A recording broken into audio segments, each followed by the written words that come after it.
the reset world will have like magical girl gang wars. We're going to have like different gang factions and a new cool sociopath wife and everything. That will be a book. I will write it and everything. We can have magical girls of everything. We're going to like have carpenter magical girls. We're going to have dying from overwork in a Japanese black company magical girls. Karoshi, that's it, Karoshi magical girls. We're going to have a jailbait magical girl. I think, well, magical girls are jailbait anyway. Welcome to the Unreal Press Podcast, the internet's first and foremost podcast on transgressive fiction, online culture, and everything from 4chan that's actually good. And, not as always, I'm your host, sci-fi author James Krate, and I'm drinking hard seltzer left over from yesterday's barbecue. Today, I'm joined by Zulu Alitspa, and we're actually interviewing somebody from 4chan who writes transgressive fiction. Today, we are interviewing L.A. Labuschagne. Your time has come. Hey. You know, it's kind of weird to speak second. Usually, you know, I'm the idiot who has to do this intro and make it sound slightly different every time. I don't even know if you've noticed that. I'm trying like a couch gag thing here with it. This is the most couchist it's got so far. Yeah, you know, thanks for having me on my own podcast. For reference, I am drinking an old-fashioned, which is bitters, whiskey, bit of orange, bit of simple syrup, and I think I've got the orange, so it's just, you know, really fucking strong. You got anything to drink, Zulu? Oh, I'm having a cup of chamomile tea to soothe my aching throat. Chamomile? Are you trying to go to sleep on us? The book wasn't that bad. Oh, man. I wish I could. It was actually readable. I read it and everything. Oh, did you? I mean, granted, I wrote it, so I sort of had to. It was a simultaneous process. You'd be surprised with some people. So, the book in question today is Sociopath, or Primadonna Girl, written by L.A. And it can kind of be summed up as rich, sort of South African magical girls killing each other. Because the main character is a sociopath, and I think you would agree with that rough assessment. I would agree with that rough assessment. I mean, I wrote a whole blurb for the book, but honestly, I found writing the blurb like the hardest fucking part of writing the book. Because, yeah. Blurbs are horrible. Yeah. I just skipped that part on mine. I could tell. It was like, your book was just front cover, second front cover. I mean, okay, I read it on Kindle, so it doesn't really make that much difference, but, you know. But anyway, So back to my book, which is the subject of this. The only good advice I've ever heard on blurbs is ask your beta readers to write a blurb for you and see how they summarize the book. And then you, like, combine what they give you as the best pitch you can make. That's the only good advice on a blurb I've ever heard. Yeah. Because, I mean, what I heard about it, what I tried to do for mine, I think, was like 3 sentences. Elevator pitch. Like, if you can't tell the plot of your book in 3 sentences, your book is shit. But the problem is then you have to use conjunctions. What stuck out to me, though, about this book is that it is it's My Little Pony fan fiction, or at least that's how it started. Going right for the balls there, huh? I am, yeah. So it was My Little Pony? Yes. Did you, what, were you like reading it and you're thinking, gee man, I'm getting Equestria Girls flashbacks here. I have never given the ponies a try. But I did read the about the author and the postscript stuff, and you're like, yeah, this is based on fan fiction, and I was told it was good, and I was told I should turn it into a story with some other ideas I had, but you didn't actually say what the original material was, so I was going to ask you that. Yeah, no, it is MLP fan fiction, and for the reference, because I wrote 4 pages about the author, because as we can clearly tell, give me an opportunity to talk about myself and I will take it.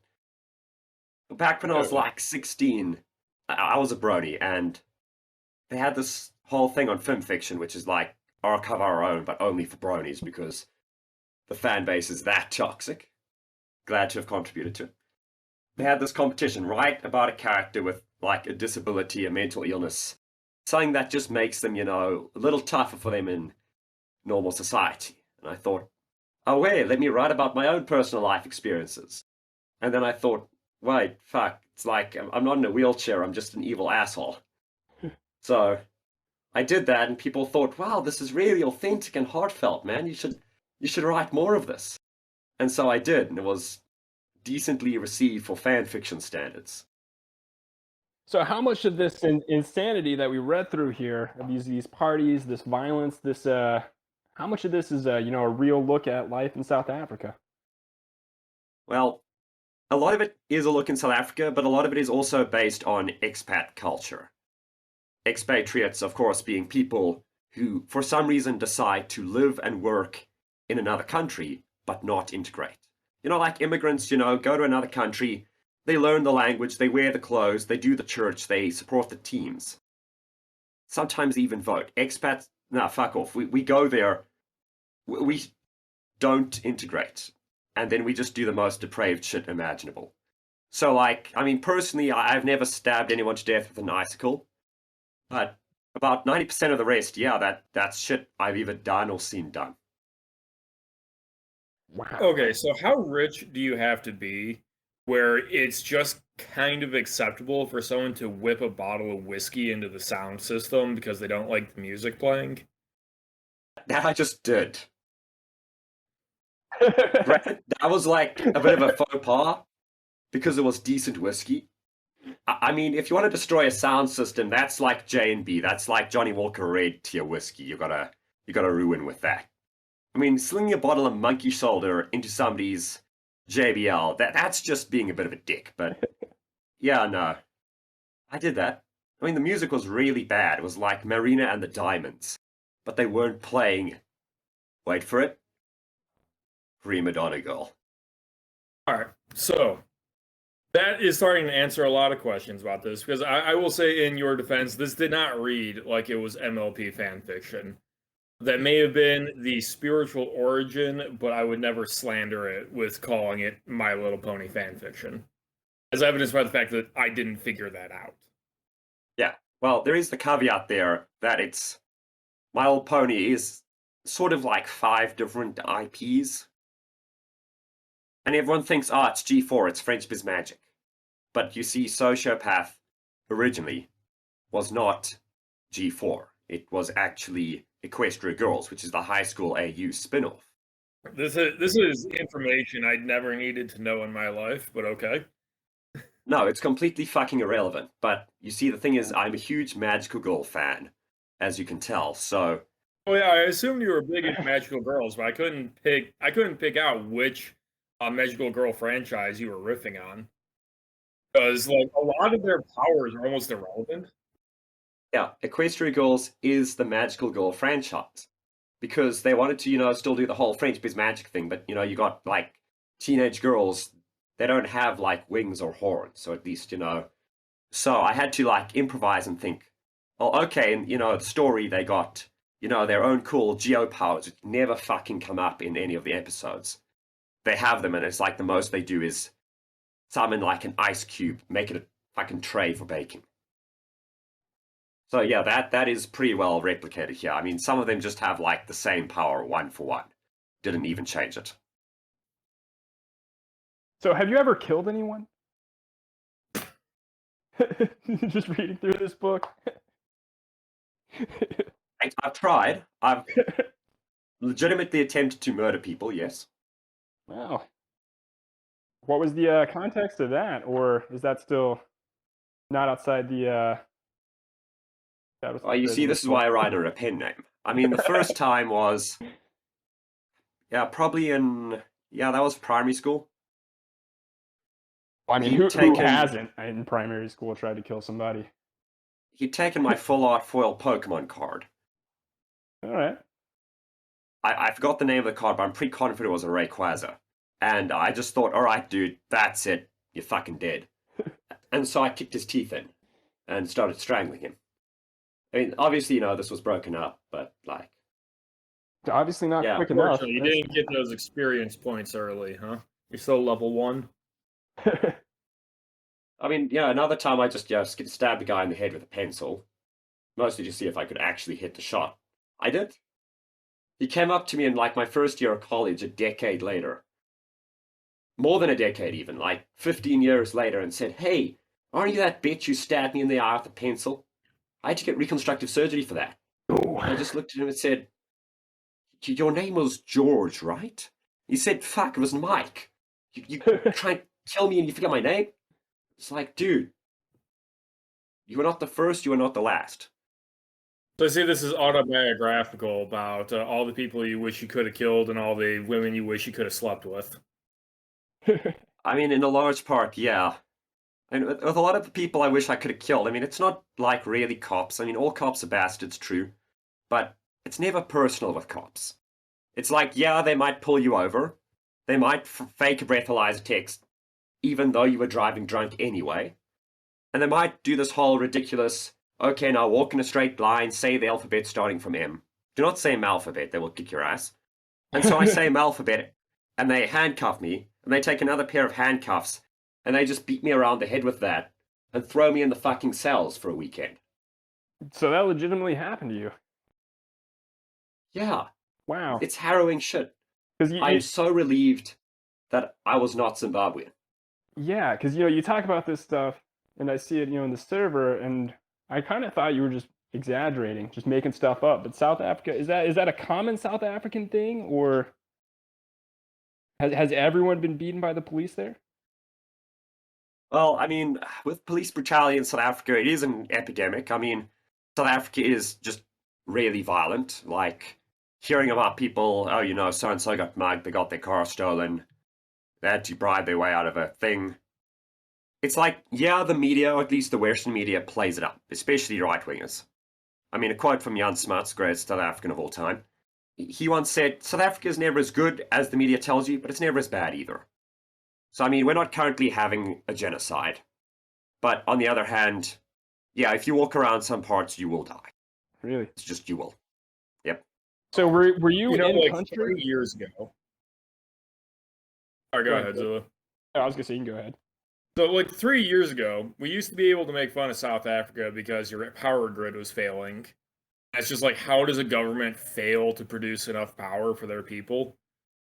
Like, it's not like population growths are unexpected or something, and yet South Africa is falling apart on every utility. However, you were just 3 years ahead of the game, considering that like all of Western Europe and America is currently having the exact same collapse. I don't know if you've heard about that. So I have, yes.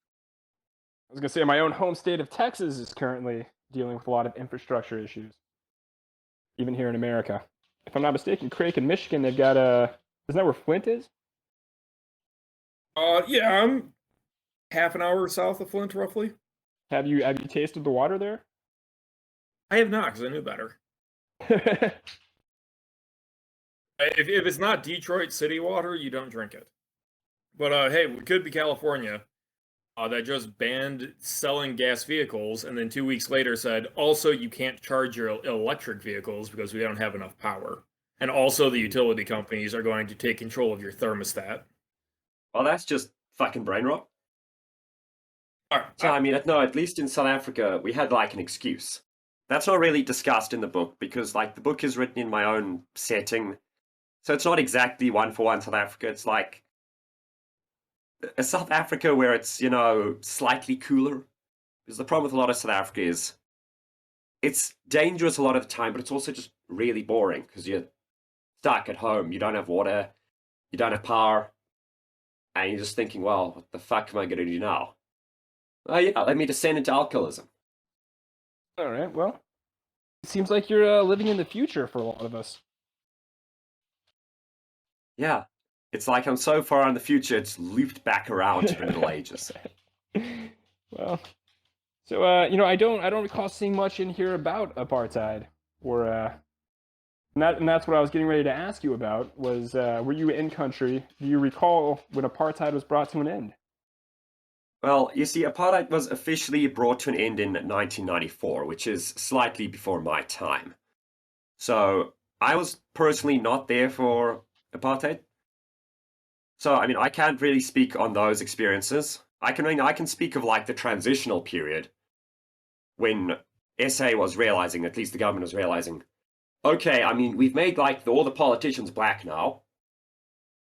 But the problem is we still actually have to rewrite this entire country's legal structure and figure out how to rework the economy and geography to actually ensure equality, which they just didn't do. So yeah, it's not something I really touch on in my books. I mean, there is slight references to some racial segregation in it, which is unavoidable just in Africa. But honestly, I thought that was quite beyond the scope of the story I wanted to tell. And also a thing with white South Africa especially, which is what the book is really focused on.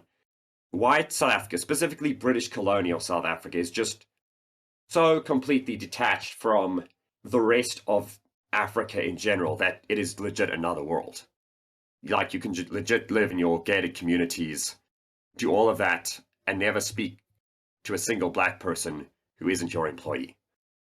Yeah, and unlike, with the Afrikaners, who at least, we have like a culture, we have a language, we have some kind of founding myth and tie to the land. British colonials just don't have any of that, which means, like, yeah, obviously Raquel is a great exaggeration of this, Raquel being the sociopath. But really, this sense of, like, godless materialism just is the norm. Most people just don't take it this far. And that's another thing that I was going to ask you about, is this this concept of South African as an identity. Because, obviously as an American, we have our founding myth of the revolution, and we claim to have invented democracy. But, the only thing that we're taught about South Africa here is that you guys had apartheid. That's all we get from you guys. Yeah, I mean, in terms of SA identity, the problem is SA was a failed experiment in civic nationalism. In that, the problem with South Africa is that, in my opinion, it should have actually been made into 4 separate countries about 100 years ago. But thanks to the British, our old enemies, that didn't happen. So it means that the average South African is just as diverse as your average American, but our founding mythology is much weaker and much more divisive. Because the best thing we have is the destruction of apartheid. With Nelson Mandela, with the ANC, with, like, this idea of the black struggle and liberation. Absolutely. It's like if America's founding myth was Jim Crow. Some people think it is. I mean, depending on who you ask. Yeah, I mean, that's true. But the problem is, imagine that's your government's founding myth. And because it's the same government. So the people in charge of it say now. People still think that the Democrats and the Republicans had a party flip around that time. Yeah. There are plenty of people, unfortunately, who do basically think that that's when America started and everything else was the racist past. Yeah, like some magical revolution happened. I'm sure I could find some lunatic online who believes that the original whatever founder, whether you believe it's Columbus or the Pilgrims, was literally just looking for slaves. Like, I'm sure I could in fact, if I'm not mistaken, that is the current view of Columbus, is that he was just a slaver. I would have a beer with Columbus. Anyway, yeah, with in reference to South Africa, the problem is that this idea of, let's make a multiracial and just South Africa failed. And it failed tangibly in the course of about 20 years. So, I mean, in many ways, yes, the quality of life in SA for many people has gone up significantly. For many others, it has gone down. Infrastructure has gone down. The economy has gone down, despite the sanctions being removed. And so when you think about things like that, it's just something I did try and catch in my novel. You just have this sense of hopelessness, this failure to trust anyone, and this idea that the only thing that really ties us together as a people are borders and a shared history of the higher-ups abusing us. And of course, that basic human drive towards intoxication and sex and drugs. That simple, pleasure-seeking. Yeah, that's the problem, because a large part of South Africa, especially white South African history for the Afrikaans, and indeed my own descendants, was winemaking. I shit you not, the Dutch, who were the original colonizers of South Africa, specifically the Cape, which is the furthest south province, where SOCIOPATH is set, decided that, this has a Mediterranean climate, you can grow wine here. But the problem is the Dutch cannot grow wine for shit. The only alcohol they can make is beer and brandy. But the problem is, to make brandy, you need wine. So they decided en masse to import French religious refugees, the Huguenots. Imagine how much of an asshole you have to be to get kicked out of France. I can't. And so you import these lunatics and tell them, grow wine. And I mean, yes, we now make world-class wine, but the problem is we don't drink world-class wine, we ferment it into brandy and drink it like beer. There are towns in SA, terrible places, never go there. I mean, don't go to SA to begin with, but like never go to Potchefstroom. If you're in Potchefstroom, you know your life's taken a wrong turn. People will start drinking brandy and Coke at like 11 a.m. Jesus. You will see that here in the winter up here in Washington. You'll see people start drinking at like noon or start smoking weed at like noon because it's just endless darkness. Hey, is that not normal? Do you not have beer with your lunch? You know, I don't drink at all actually these days. Whoa, good for you, I guess. Beer is a breakfast thing. It's like restaurants here serve beer from like 9 a.m. So like just last week, granted, I don't even know what I was doing the night prior. Just go up, find some friends and say, hey, why don't we go to the pub for breakfast? So we turn up. Long fucking discussion on how best to con the pub out of a hamburger. On like trying to get additions for the menus, change things around, order cheese on the side to get like the equivalent of a $2 discount on this burger. And then order like $5 worth of beer. Which is a lot of beer in SA. 9 a.m. 9 a.m. Fair enough. So, I've got another question to ask you about this. Given all the diversity and the background of foreigners and the different groups from around the world that have gone to SA, how did that play into the I think pair of Indian characters you have in Sociopath? One being the magical boy author guy, whose name escapes me, and the other being the taxi driver, who was the best character in the book.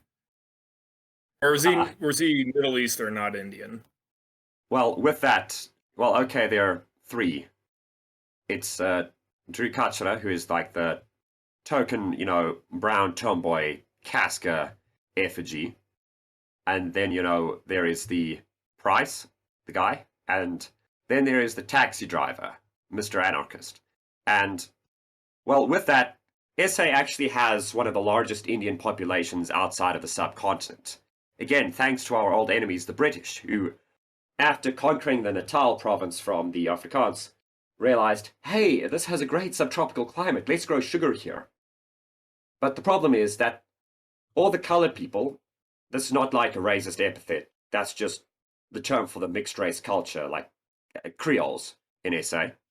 We're all busy in the Cape farming the wine. The Afrikaans were a bit touchy about working for the British, and somehow we're not diabetic, but we all put like 8 spoonfuls of sugar in our coffee anyway, so I think we would have just drank the entire harvest in like 2 weeks. And, the Zulu who live in Natal, we're not going to farm the sugar either. So the British realized, why don't we just bring in Indians to do this? Like Indians. So you can go to cities in SA, like Durban. It's literally like just being in, Goa. Exactly the same. Fantastic food. But everyone uses the word hey as like punctuation there. It's like you're talking to somebody and they say, yeah, no, hey, I'm doing fine, hey. Sounds like a significantly worse version of the Canadian accent. Yeah, it's, your standard Southie Indian accent, except with random added things from several South African languages. So with like the Indians in Sociopath, that's just like in real life, you do get Indians in South Africa. The whole magical thing arc that Price has with the rivalry with his taxi driver, that you do not actually get in SA because that's like foreshadowing for another book. There seems to be a lot of content in here for a bigger world. So how does this all play into apparently the desire to go to a fantasy world and sell your soul to a queen? Are you a simp, LA? And well, you see, I've noticed you seem to have a preference for these female protagonists. Yeah, that is true. Are you secretly trans, LA? I am not secretly trans, no. So you're out of the closet on it then? Openly trans, yes. Nothing I say can come back from that, so let's move on. anything.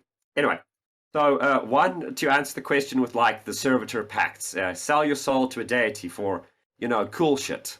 Some of this is like just a commentary on Abrahamic religion, where it's like you pick your god, you go to heaven, you get your prayers. I mean, yeah, I do study theology. I know there is more depth than that, but the problem is most people do not live out that depth. For a lot of people, it just literally is as you make your pact with Jesus, you're set for life. Downside is you have to do what Jesus says. And other parts of it were essentially looking at, how can we do this magical girl thing, but in a world that's more like Lovecraft's Dreamlands than, Card Captor Sakura.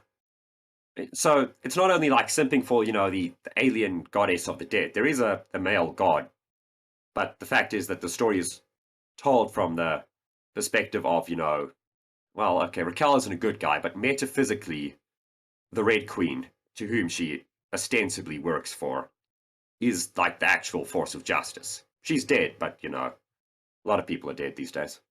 People don't seem to stay dead in Servitor. No.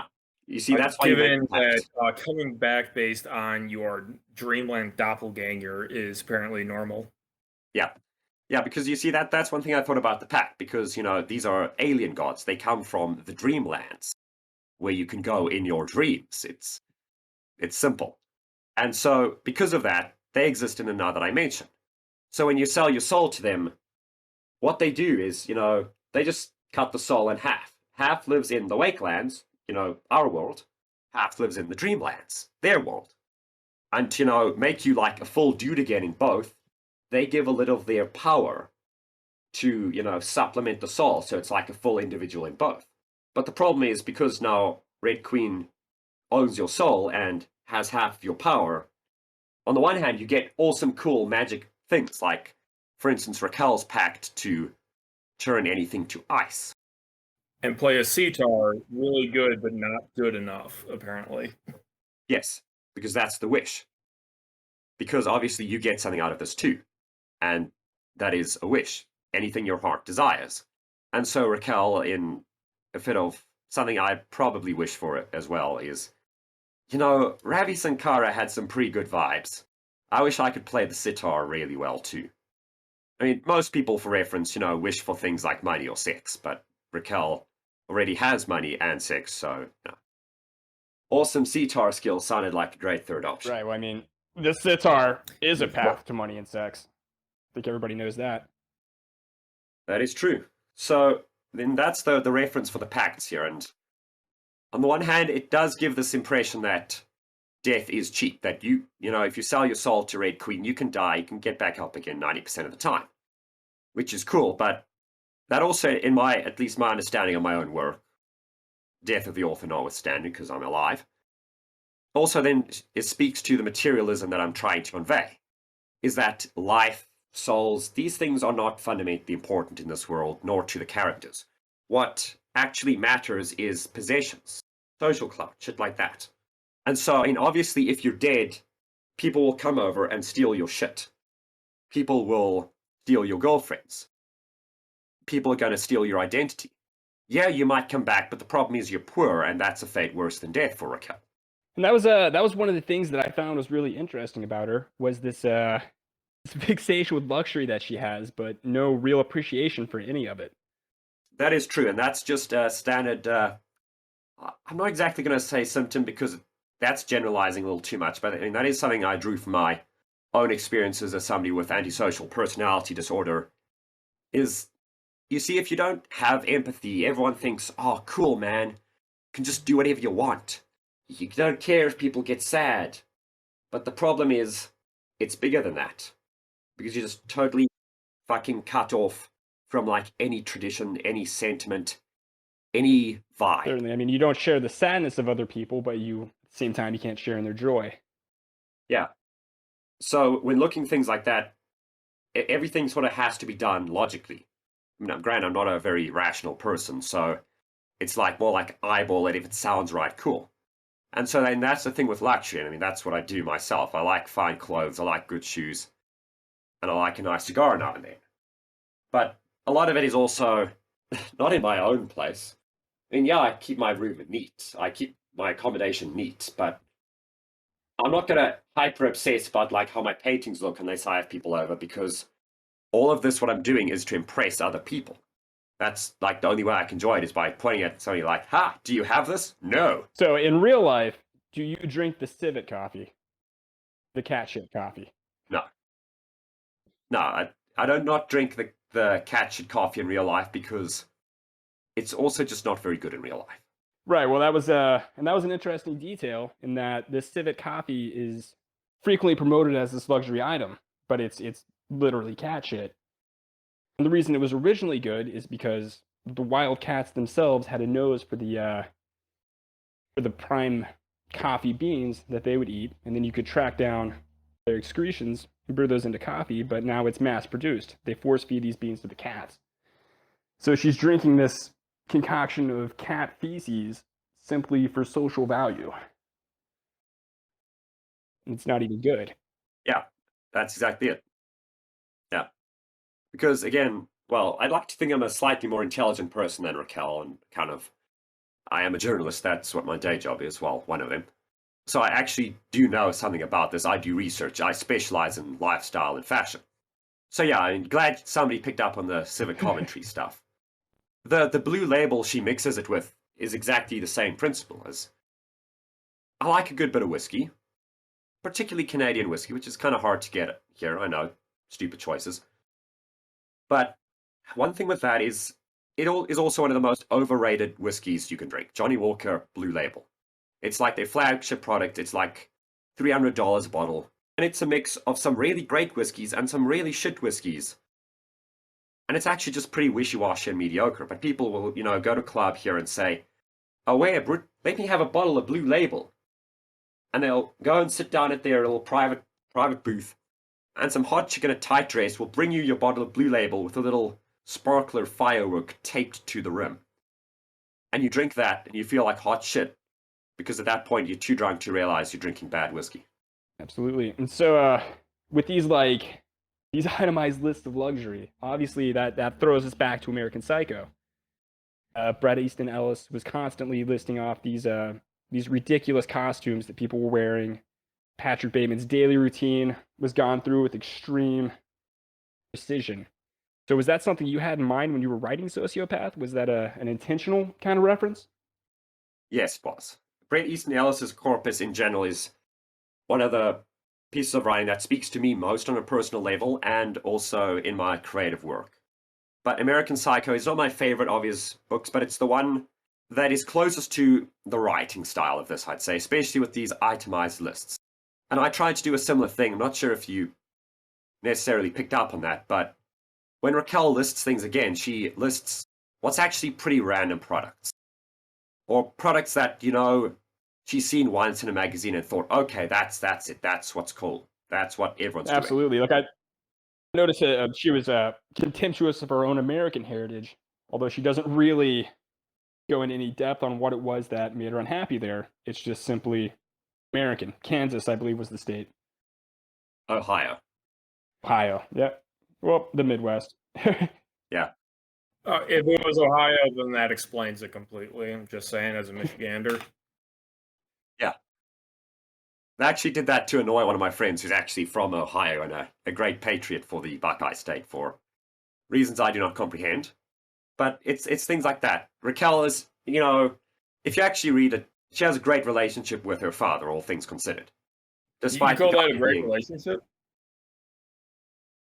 Yeah, it's like the quality of the relationship I have with my parents. It's great. Is your dad a sociopath? The discussion that her father had with the policewoman was one of the most surreal conversations in the entire book, if I recall correctly. Where he's like swinging wildly from aroused and racist.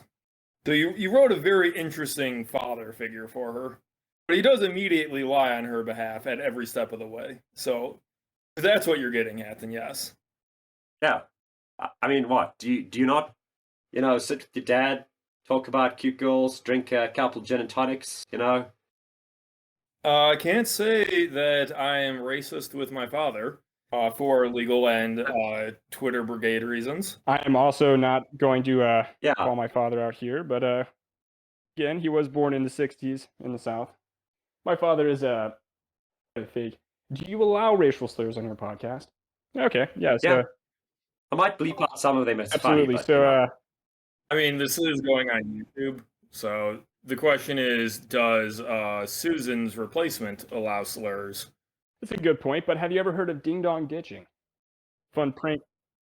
Like the almost make-believe thing that everyone said that they did, but almost no one actually did Right, to annoy people. That's what American that. hooligans do. That's our yeah, but that's not what my dad calls it. He calls it knocking. Okay, but like going back to the point of this, I mean, That's yeah, gonna need to get the argument that I'm making with all of this is that yes, my parents are also expats and are just like this, but relevantly, Raquel is going throughout the book like bemoaning, American gun culture, they're savages, kill several people. Oh, NASCAR, it's a pathetic. Obsesses over her girlfriend's car. Oh, Republicans, they're ridiculous. Implicitly supports most of the stuff anyway. Most of this is she's just doing for acclaim or fashion. It's like there are literally no convictions behind it. There's a very specific childish rebellion in most of what she does, and a lot of the impulsiveness that she has, which causes most of the plot to happen. So that the characterization basically causes the entire plot. Yeah, story of my life right there. Absolutely. I had a point to make, but it slipped away from me. Here's another question that I'm going to try and ask without spoiling the book, because obviously we're shilling for your book here as part of interviewing you on your own podcast. You get really meta at the end. Oh, yeah. What were you going for with that? Because it seemed to be a pretty heavy tone shift that maybe I just missed because I don't have much background with reading. I've never read American Psycho because you told me not to, but... Yeah, like, reading American Psycho, the problem is it's one of those classic books. And yes, Lit will probably hate me for saying this, but fuck you, Lit. You somehow convinced me to do a podcast on transgressive fiction, online culture, and everything from 4chan that's actually good. So, don't read classics. It's like they're long, boring books that are massively influential to make better things. But the meta stuff, there is sort of some of that in American Psycho, which I wanted to replicate. I mean, obviously going at it from a different angle, but this idea of like this breakdown of sanity and reality. Yes, but also then looking at like what are the implications of dealing with somebody who's like legit insane, but from a completely different context. Because Raquel is a person you meet. Raquel is heavily based on myself, but it's just like a person. You can kill her, she dies. She wants like fairly basic shit here. And then, we have her doppelganger who comes in from the Dreamlands. This exiled princess. Ridiculous tattoos, strange accent, actual like seeing the future magic powers. Not just like freezing shit, no, we're talking clairvoyance. All of that. And she comes in and she's just as batshit as Raquel is. But she's batshit compared to a batshit fantasy world, not, batshit compared to South Africa.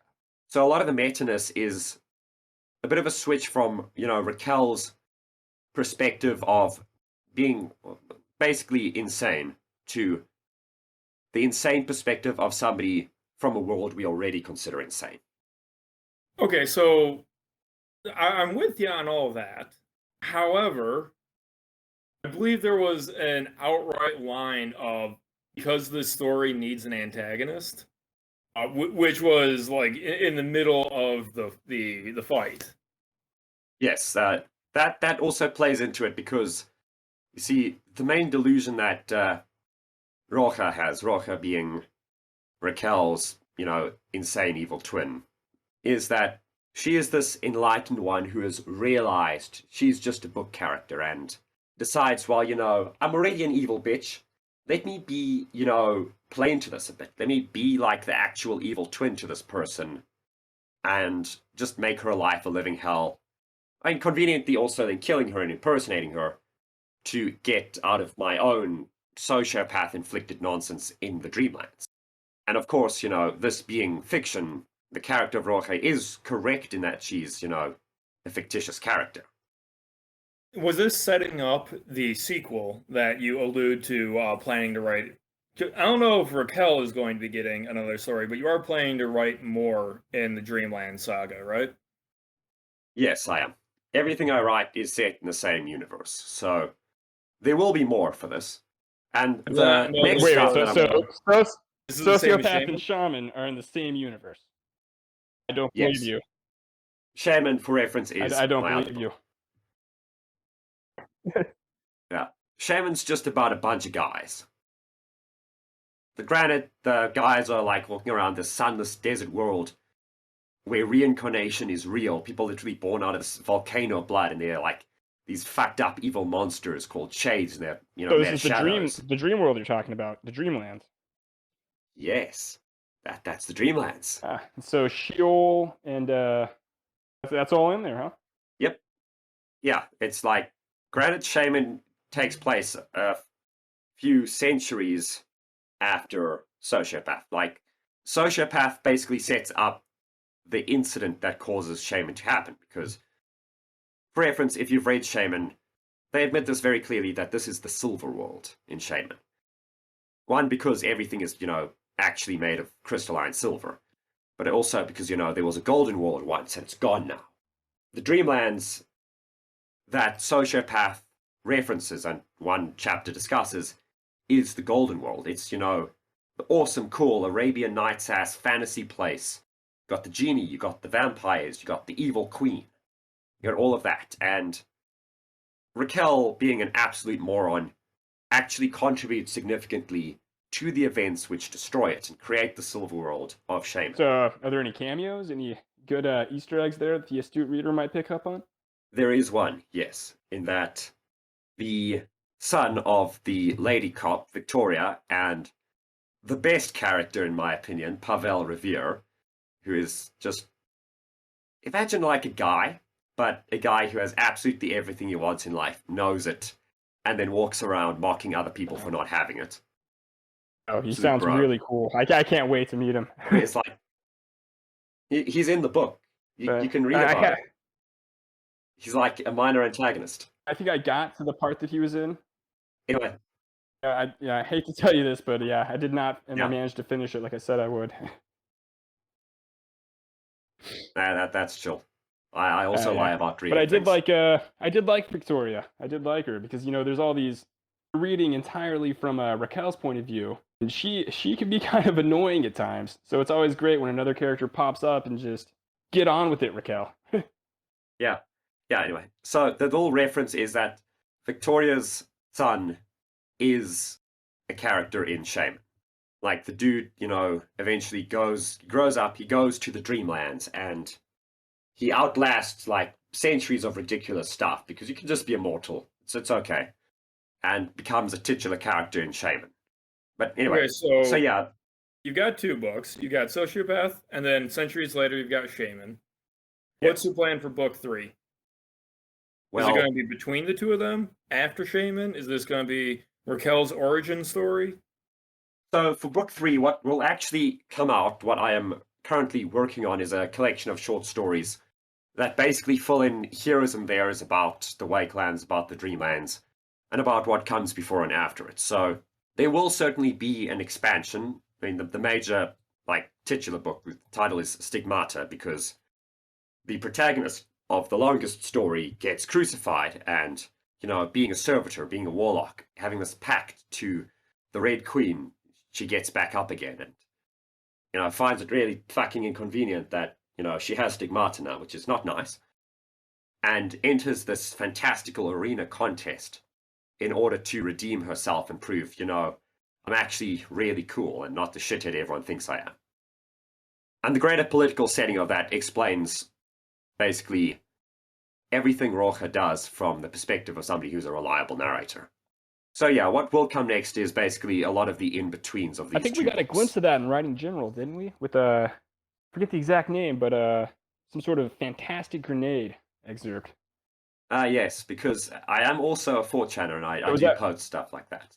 I mean, to the two guys who replied to that post, thanks for reading well? I it. did not respond, but I did read it. So that is a part of your upcoming Yes, it is. So, yeah, it doesn't really matter what trinket Destiny. grenades are. I mean, if you want to know, you can, like, read the story when they come out, and then you'll think, ah, cool, that's what a trinket grenade is. Yeah, I it was was a told about fascinating this. concept there.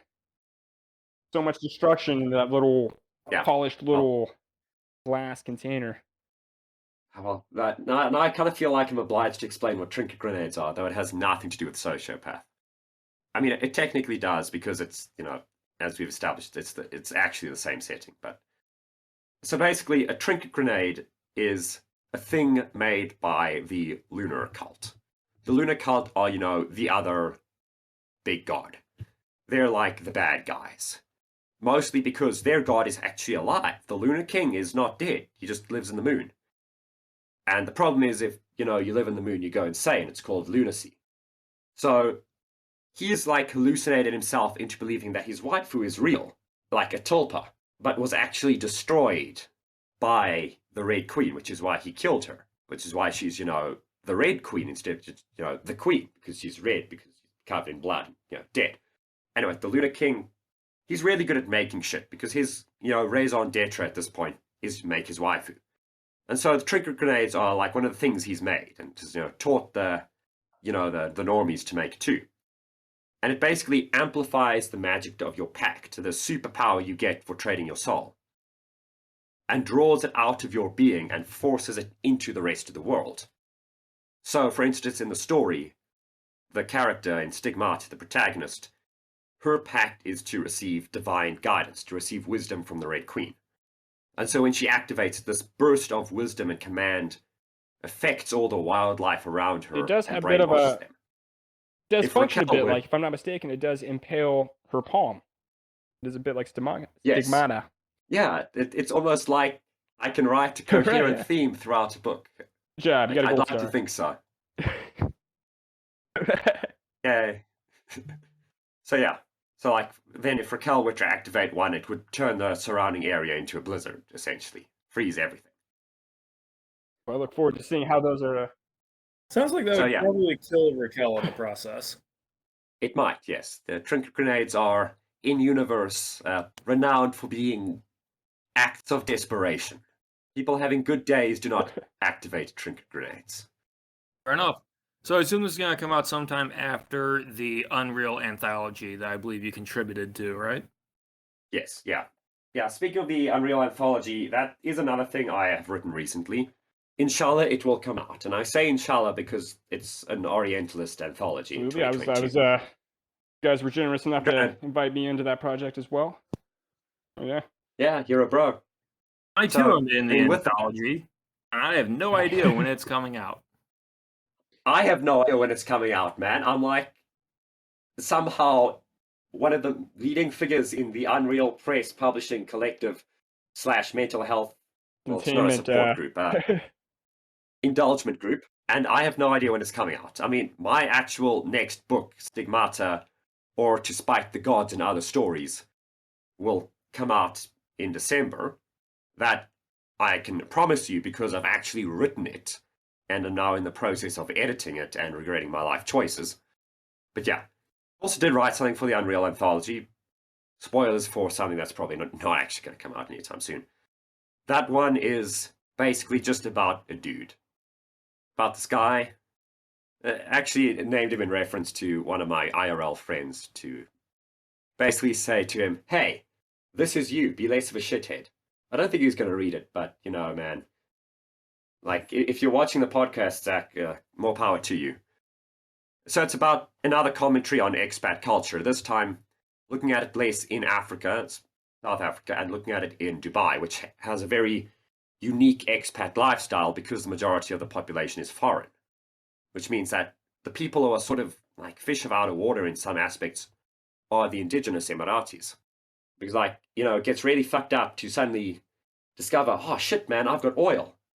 And then realize, okay, the oil will run out. Let me change my entire city into Singapore. And you do that, and you have Dubai.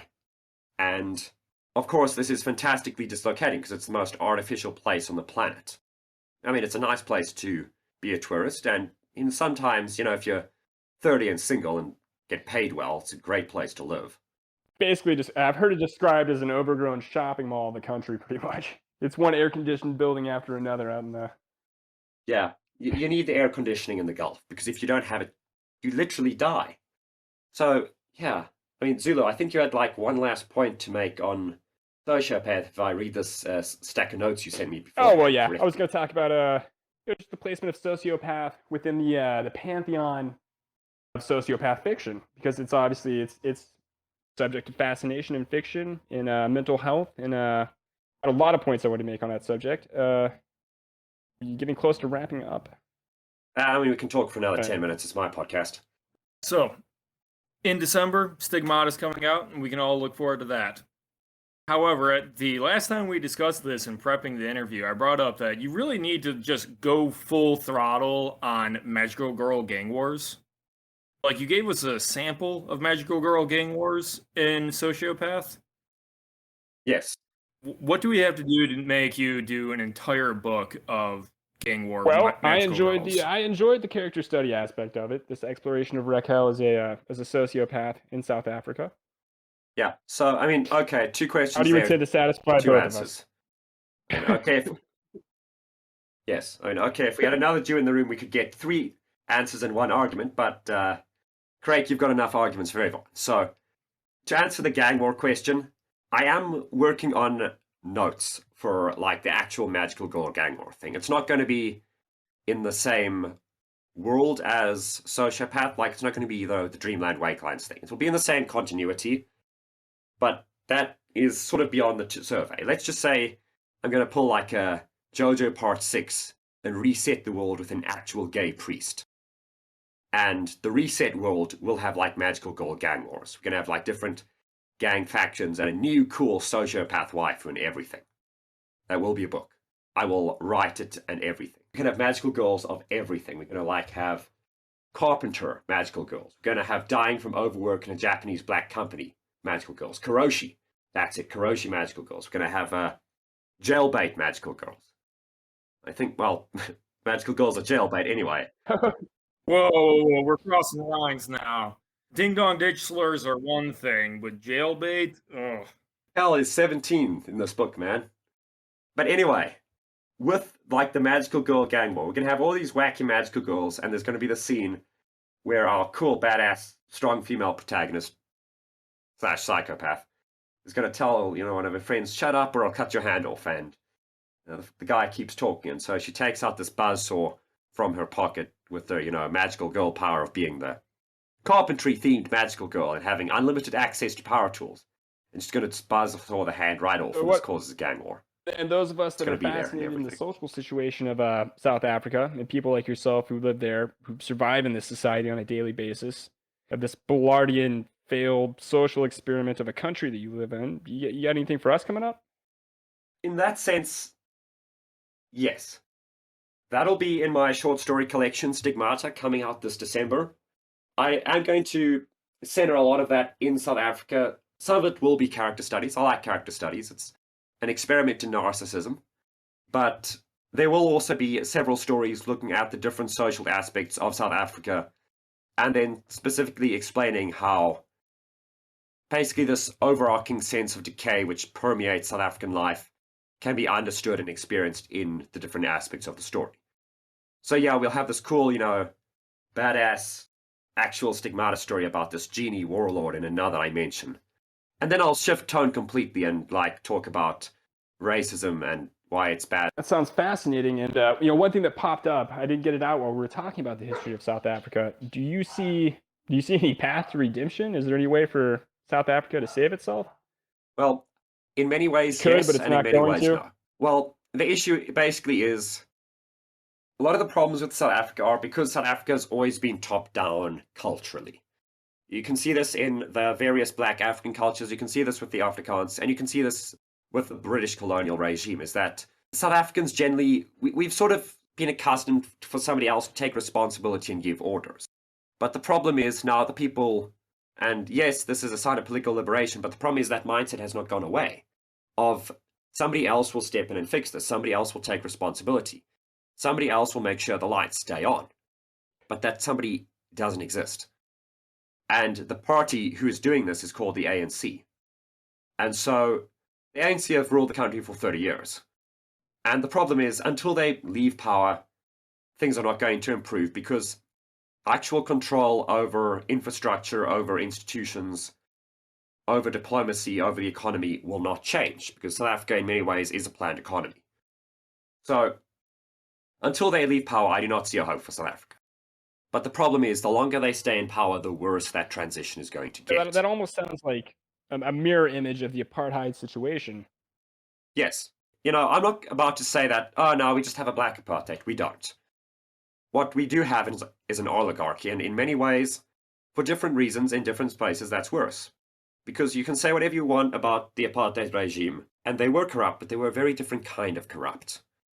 Because, you know, I had family in the government at the time, and one thing, you know, you can see, and you can see this in history books, you can see this in studies, corruption then was, you had to pay somebody not to work. Like, you had to bribe an official to not do his job, to let you get away with something. The problem is now you have to bribe an official to do their job properly. If you want a passport in less than 12 months, you have to bribe a guy. You want a visa? Bribe. Hell, you want to get out of a traffic incident? Bribe. Which means that nobody is actually doing work. The default is not work. And that is just catastrophic. So you'd have political parties who can claim that they can fix this, and some of them have good arguments.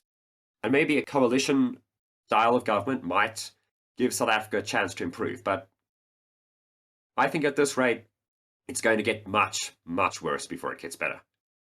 I don't think we'll have a civil war, because it's just not in the interest of any great power to have a South Africa that falls apart, because just due to the great location South Africa has geopolitically, we need the ports to stay open. We need Cape Town, Port Elizabeth to stay open, because so much of the world shipping still runs around the Cape of Good Hope.